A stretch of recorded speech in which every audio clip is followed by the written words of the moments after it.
Good morning. It's a beautiful fall morning this early September in Minnesota. And I just wanted to take a minute to introduce you to Jane. Jane is my latest finished piece, and I named her after Jane Sassaman. As you know, if you watched the earlier episode, I created this in a Jane Sassaman workshop. And I am thrilled to know how to do this technique. I think it's going to enhance my upcoming work. I'm thinking about doing a series, so let's see where it goes.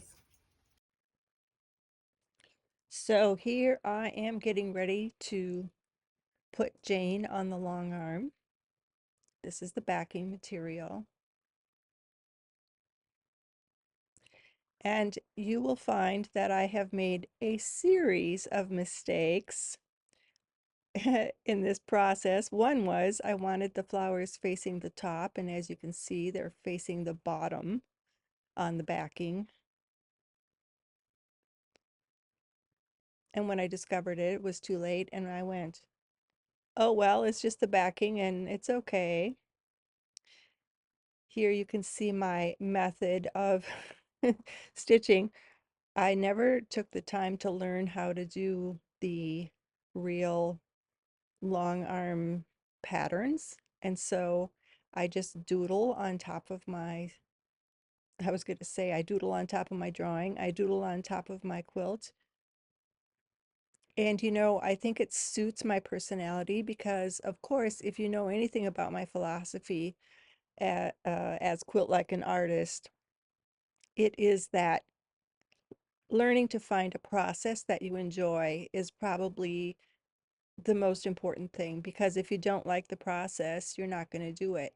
And I find that doodling is fun.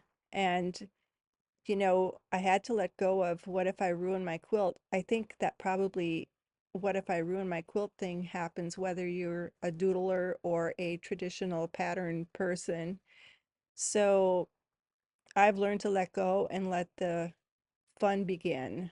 And I may not be a competition quilt winning quilter, but you know what? I love what I do. And so I think that is the most important thing. At least for me, it is.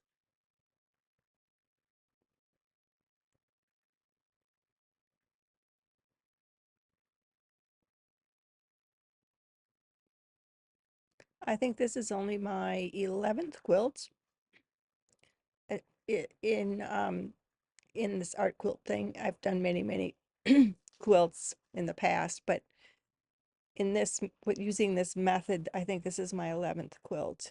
And so I'm getting more comfortable with it, and I'm sure when it's my 100th quilt, I'll be like totally comfortable with it. So embrace the uncomfortableness if you're trying something new. And, you know, it's just a matter of doing it, paying attention to how you feel about it, and then repeating what you like. So you notice that on the left side of the page here, on her right side, there's this line that goes top to bottom. And the reason I did that is because I have, I think it's a 15-inch throat here. So instead of stitching from one end to the other, the long way, the vertical way, I decided to put her on horizontally and then stitch within that 15-inch throat, whatever it's called. And so that way I could just quilt it in one go. And again, that decision was made because how it's way more fun to do it this way. That means I will need to trim her more narrow than I had expected, but I'm okay with that. Here's my real speed, in case you're wondering. I made it look real easy by speeding it up.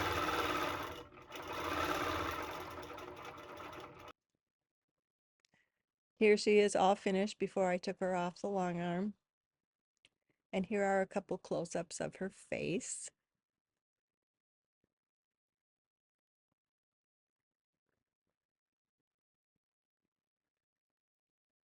Here she is trimmed. And if you look on the left side, you see I forgot to trim her to the right size. That's one of those mistakes that I made that I found out later. So here I am trimming her. You can see the stitch lines on the left side. I should have trimmed to the most narrow one, but I did not.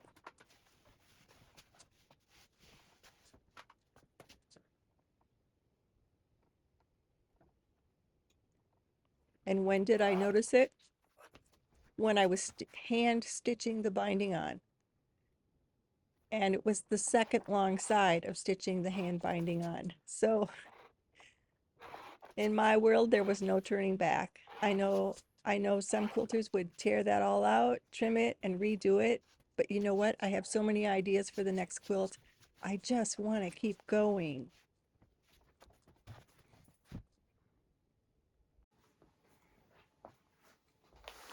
And here's another mistake I made. Maybe you can already see what it is. Normally, I cut my bindings 2.5 or 2.25 inches, depending upon how thick my batting is. So why in the world am I cutting 1.25 inch strips? I have no idea. And why did I not realize I was cutting 1.25 inch strips? Oh my gosh. You just have to laugh because there's nothing else you can do.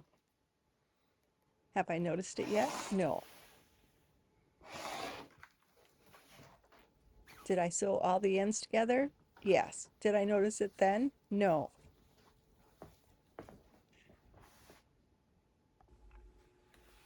Did I notice it while I was pressing those 1.25 inch strips? That there is no way this binding is going to sew on and wrap around. Did I notice? No.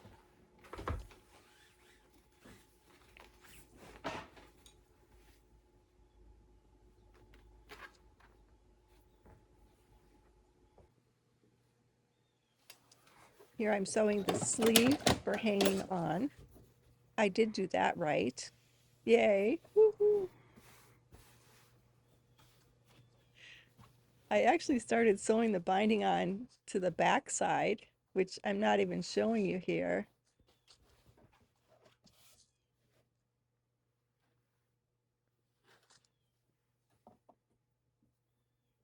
Oh, I guess I am showing you here. Yeah, you sew it to the front of the quilt, not the back of the quilt. Oh my goodness sake. This was quite a day. Sometimes I make a mistake, but this is like a mistake and a mistake and a mistake and a mistake. And I just kept going.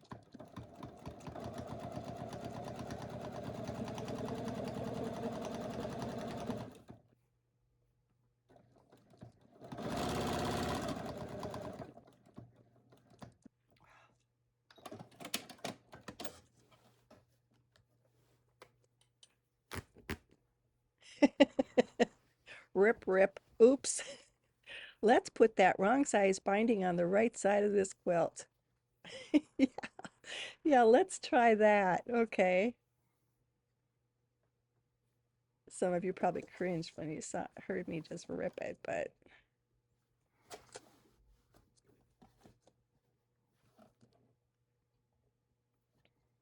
okay, here we go. Sewing the wrong size binding on the right side of the quilt.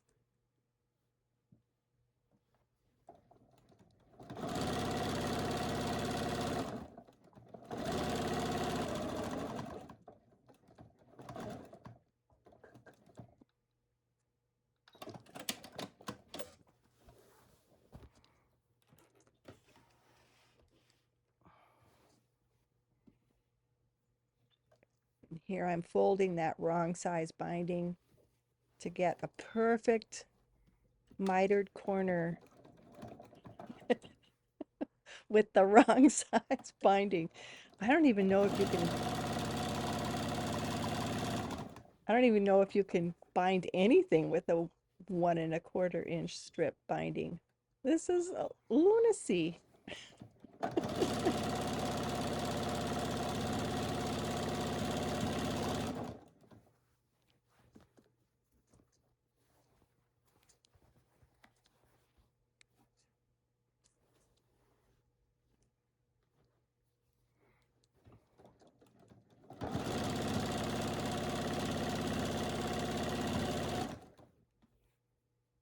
And this is also the side that I trimmed wrong. So it's a double whammy.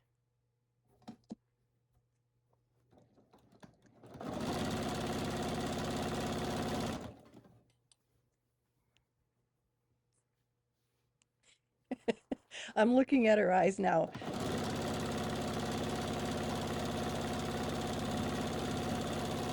In the replay, she's like, "What in the H are you doing, Jamie?"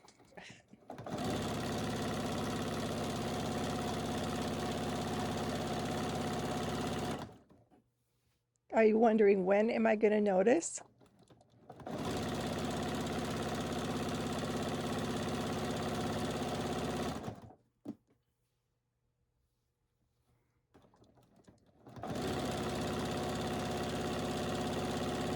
And no, I was not drinking.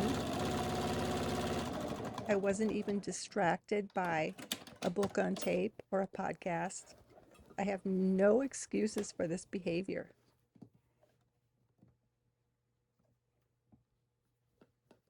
And here is where I finally noticed. It's right here, folks. Did you hear that sound? Oh. Okay. I redid it, ripped it out, and now I'm getting to my favorite part. I know some of you hate this part, but I love hand stitching. Love, love, love it. I love hand quilting, even though I don't have the time to do a lot of hand quilting these days. I really do enjoy it. And I'm hoping to do more hand piecing and hand quilting this winter. So my favorite part is not threading the needle, but I do like stitching the binding down.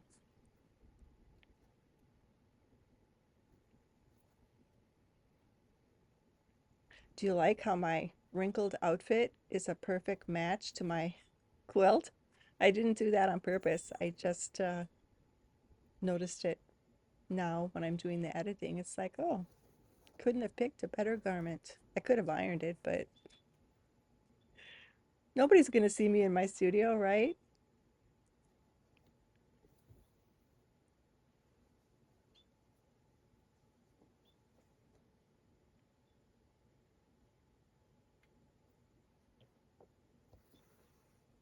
So this is a 2 1/4 inch binding, and I actually could have done 2 1/2. I think it was a little bit snug, but it did manage to make a nice looking binding.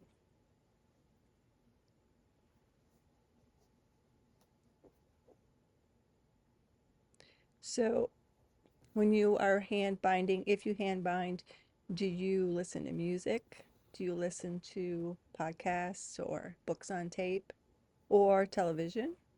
I don't have a television, but sometimes I do the other three. Sometimes I listen to books on tape, sometimes I listen to podcasts, and sometimes I listen to YouTube videos. So let me know in the comments what you do. Today I'm just in the quietness of the quiet.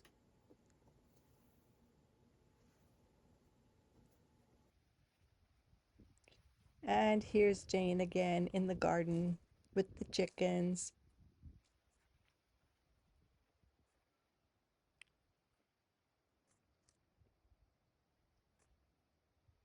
I know Jane Sassaman is a big plant lover, as you know, if you know her work.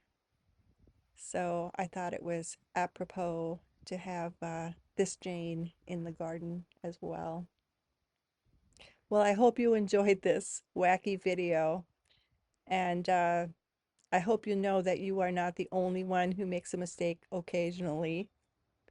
Thank you so much for being here. Thank you for watching to the end, and I'll see you in the next video.